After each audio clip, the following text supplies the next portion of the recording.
अस्सलामुअलैकुम दोस्तों, क्लास 7 में मैं आपको खुशामदीद कहता हूँ। आज की हमारी क्लास कॉलम्स एंड रोज़ के बारे में है।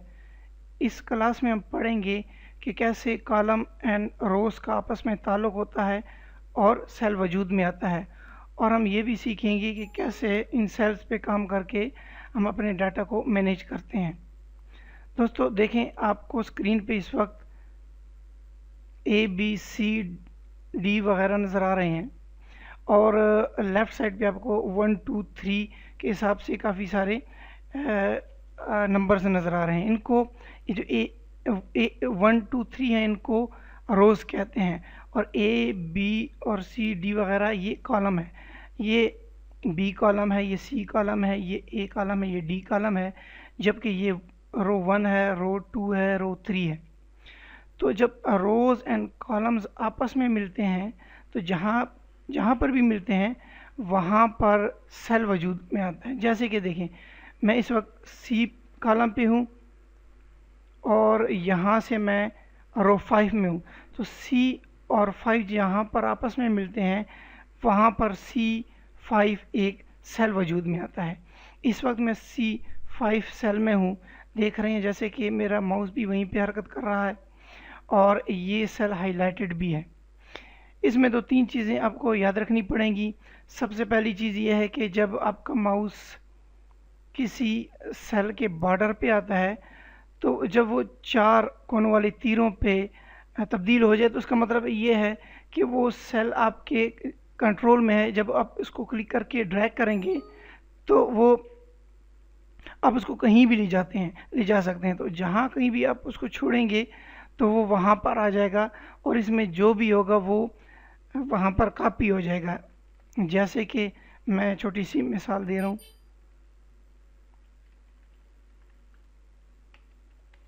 मैंने क्लास 7 लिखा, मैं इसको ड्रैग करता हूँ।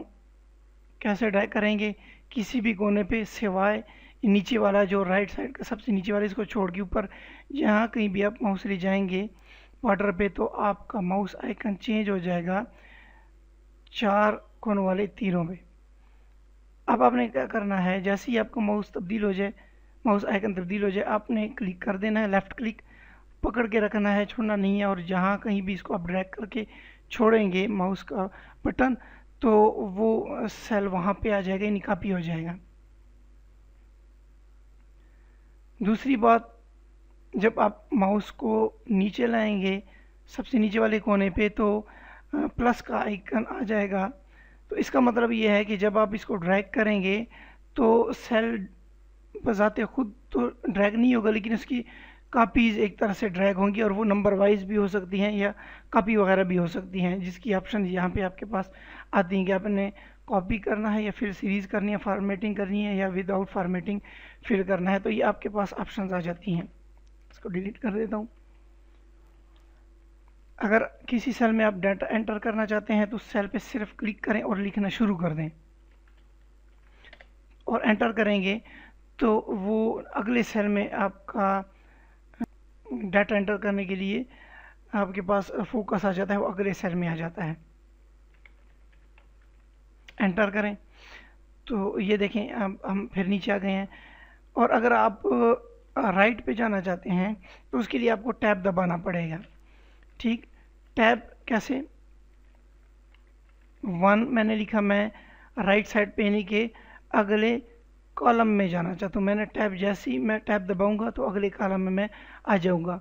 अब यहाँ पर मैं टैब करता हूँ तो अगले ही जाऊंगा। अब मैं दोबारा एंटर करता हूँ, तो जैसे ही मैं करता हूँ ऑटोमेटिकली ही मैं पहले कॉलम के दूसरे रो में आ जाता हूँ, क्योंकि एक्सेल को ऑटोमेटिकली अंदाज़ा हो जाता है कि कहाँ से डाटा एंट्री शुरू हुई है। तो इस तरह आप डाटा एंटर कर सकते हैं।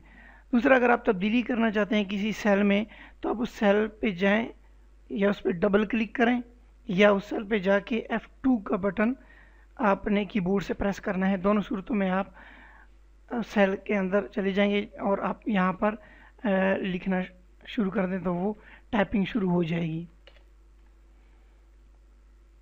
एक और बात आपको बताता चलूँ कि अगर आप के पास इस सेल में टेक्स्ट ज़्यादा है और शो नहीं हो रहा, तो अब क्या करेंगे, ये जो कॉलम्स हैं इनके राइट साइड पे जो एक लाइन, यानी जहाँ पे वो कॉलम ख़त्म होता है दूसरा शुरू होता है, उसके दरमियान जैसे ही माउस ले जाएंगे तो आपका माउस इस तरह तब्दील हो जाएगी, यानी कि राइट और लेफ़्ट दो तीरों के निशान आ जाएंगे और ऊपर नीचे खाली तीर। तो अब आपने क्या करना है, इस पर डबल क्लिक कर देना है तो ऑटोमेटिकली एडजस्ट हो जाएगा, या आपने इसको ड्रैग कर देना है। ड्रैग से मुराद ये है कि आपने माउस वहाँ पे ले जाना है, जैसे ही आपका माउस कर्सर चेंज हो जाएगा आपने इसको ड्रैग कर देना है और माउस छोड़ देना है। या आप राइट क्लिक करें उस कॉलम हेडर पे और कॉलम विड्थ पे क्लिक करें और यहाँ पर मैनुअली विड्थ इसको दे सकते हैं, और आप ओके करेंगे तो वो मैनुअली उस जो आपने वैल्यू दी है उतना चौड़ा हो जाएगा वो कॉलम। और इसी तरह आप रो को भी कर सकते हैं, राइट क्लिक करें, ड्रैग करें, या राइट क्लिक करें और रो हाइट पे क्लिक करें। यहाँ पर आप अपने हिसाब से इसको बड़ा कर सकते हैं। कंट्रोल ए करके मैं डिलीट का बटन दबाता हूँ ताकि सारी चीज़ें डिलीट हो जाएं। हम इसको वापस ले आते हैं।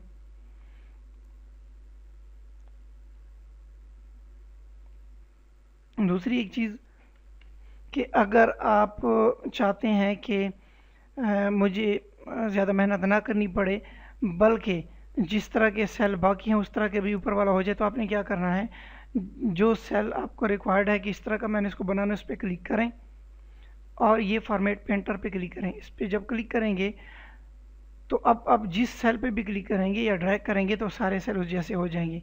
कॉलम का भी यही हिसाब है, क्लिक करें और फॉर्मेट पेंटर पे क्लिक करें और इन पे ड्रैग कर दें जो जो आपने चेंज की, तो वापस उस अपनी शक्ल में आ जाएंगी। या जो पहले आपने फॉर्मेट पेंटर से पहले जिस रो या कॉलम पे सेलेक्ट क्लिक किया था वो उस जैसे हो जाएंगे। यहाँ पर एक और चीज़ भी बताता चलूँ कि हमने क्लास में पढ़ा था कस्टम लिस्ट का, वो कैसे बनती है। अब देखिए मैं आपको कस्टम लिस्ट की एक मिसाल दे देता हूँ। मैंने फ्राइडे लिखा, यहाँ पे क्लिक किया और इसको मैंने ड्रैग किया राइट बॉटम पे। जब मैं माउस ले जाऊँगा तो मेरा माउस कर्सर चेंज हो जाएगा। इसको मैं ड्रैग करता हूँ तो ऑटोमेटिकली ही वो डेज़ चेंज हो रहे हैं। अब मैं यहाँ पे 2007 लिखता हूँ, एंटर करता हूँ और इसको मैं ड्रैग करता हूँ तो देखिए मेरे पास 2007 आ गया। लेकिन जब यहाँ पे मैं आऊँगा फिर सीरीज़ पे क्लिक करूँगा तो सीरीज़ फिल हो जाएगी। तो ये कहाँ से आता है ये चीज़ फ्राइडे वगैरह, ये हमने पढ़ा था ऑप्शंस में। एक्सेल ऑप्शंस में जाते हैं, यहाँ पर ये देखें पॉपुलर पे ऑलरेडी होगा सिलेक्टेड, अगर नहीं है तो पॉपुलर पे क्लिक कर दें और एडिट कस्टम लिस्ट पे क्लिक करें और यहाँ पर आप अपनी लिस्ट भी दे सकते हैं।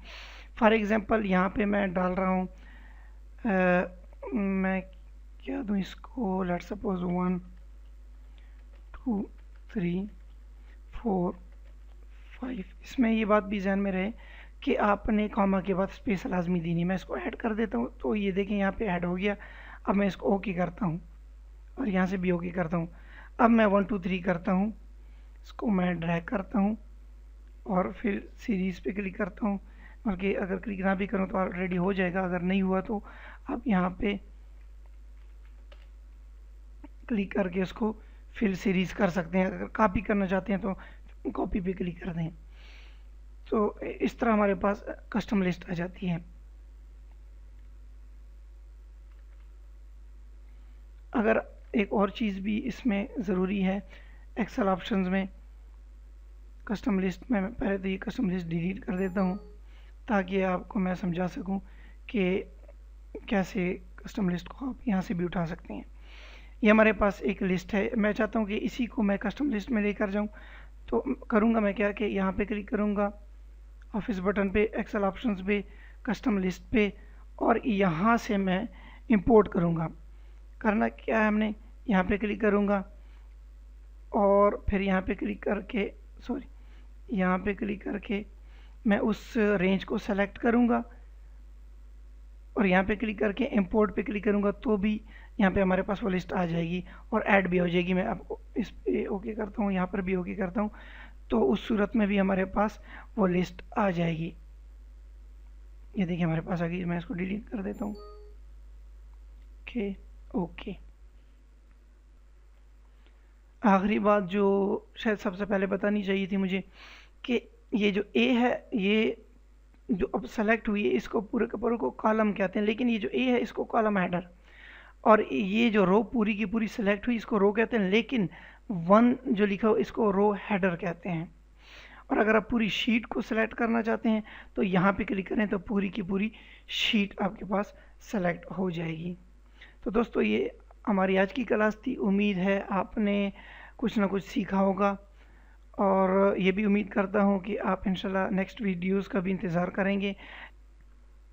अगर आपको हमारी वीडियोस अच्छी लगती हैं तो प्लीज़ इसको दोस्तों से भी शेयर कीजिएगा, और हमारे चैनल को भी सब्सक्राइब कीजिएगा। अब मैं इजाज़त चाहता हूँ, नेक्स्ट क्लास का इंतज़ार कीजिएगा।